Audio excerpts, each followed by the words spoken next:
জ্যোতিষ ফুডে সবাইকে জানাই আন্তরিক স্বাগতম। আজ আমি আপনাদের জন্য নিয়ে এসেছি সবার প্রিয় সুস্বাদু চিকেন বিরিয়ানি রেসিপি, একদম ঘরোয়া ও সহজ পদ্ধতিতে। আপনি যদি নতুন হয়ে থাকেন তাহলে দয়া করে আমার চ্যানেলটি সাবস্ক্রাইব করে পাশে থাকুন, যাতে করে নতুন কোনো ভিডিও আপলোড হলেই সঙ্গে সঙ্গে আপনার কাছে পৌঁছে যায়। তো চলুন আজকের স্পেশাল চিকেন বিরিয়ানি রেসিপিটি শুরু করা যাক। তো দেখুন, আমি প্রথমে শুকনো মশলাগুলো আর কি ভেজে নিচ্ছি। তো এভাবে কিছুক্ষণ নেড়েচেড়ে ভেজে নিব। তারপরে আমি একটা কড়াইতে তেল বসিয়ে দিব। তেলে পেঁয়াজটাকে আমি লাল লাল করে ভেজে নিব। তো দেখুন আমার ভাজা শেষ। এখন আমি একটা পাত্রে উঠিয়ে নিয়ে দুই পাশে টিস্যু দিয়ে চাপা দিয়ে দিলাম। এবার আমি ফোড়নে দিয়ে দিয়েছি তেজপাতা, গোটা মশলা। এরপরে আমি দিয়ে দেবো কিছু পেঁয়াজ কুচি। কিছুক্ষণ ভাজার পর আমি এরপরে দিয়ে দেব বেটে রাখা আগে থেকে আদা রসুন বাটা। তো এবার এগুলো দিয়ে আমি একটু নাড়াচাড়া করে নেব। কিছুক্ষণ এগুলো একটু ভাজি করে নেব যাতে এর কাঁচা গন্ধটা না থাকে। তো দেখুন তারপরে আমি ধুয়ে রাখা চালগুলো এর ভিতরে দিয়ে দিলাম।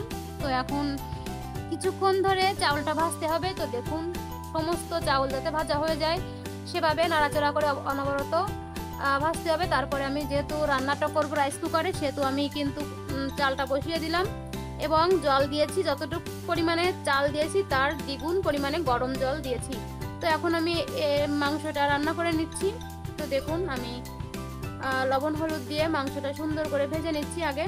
তারপরে আলু দিয়ে দিলাম, হলুদ গুঁড়ো দিলাম। এখন একটু লেবুর রস দিচ্ছি যাতে মাংসটা ভেঙে না যায় আর কি একটা সুন্দর ঘ্রাণ আসে। এরপর আমি কিন্তু বেটে রাখা আগে থেকে আদা রসুন এবং শুকনো ঝালের গুঁড়ো দিয়ে দিয়েছি। এখন মাংসটা সুন্দর করে কষিয়ে নিব। এদিকে আমি চাউলের একটু সেন্ট দিয়ে দিলাম।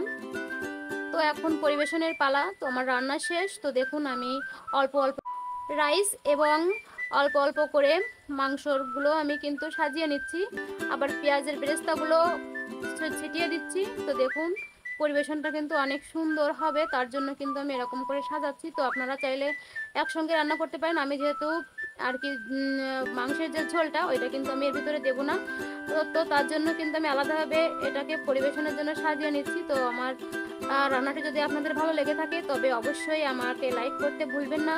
তো এরকম নতুন নতুন রান্নার রেসিপি পেতে আমার চ্যানেলটি অবশ্যই সাবস্ক্রাইব করে পাশে থাকুন। ধন্যবাদ বন্ধুরা।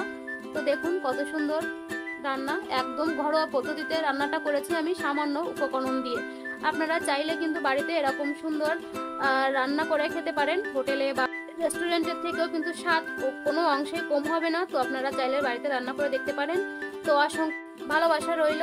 আপনারা পাশে না থাকলে কিন্তু কখনোই সামনের দিকে এগোনো সম্ভব নয়। তো আপনাদের বেশি বেশি করে ভালোবাসা চাই, দোয়া চাই, আশীর্বাদ চাই। আমার পক্ষ থেকে আপনাদের জন্য রইল অসংখ্য ভালোবাসা এবং ছোটদের জানাই অনেক অনেক স্নেহ আন্তরিকতার সঙ্গে কিন্তু আমি ভিডিওটি তৈরি করি, বা আমি কিন্তু নতুন, তার জন্য আপনাদের বেশি বেশি ভালোবাসা আমার প্রাপ্ত করি। তো ধন্যবাদ, টাটা, বাই বাই।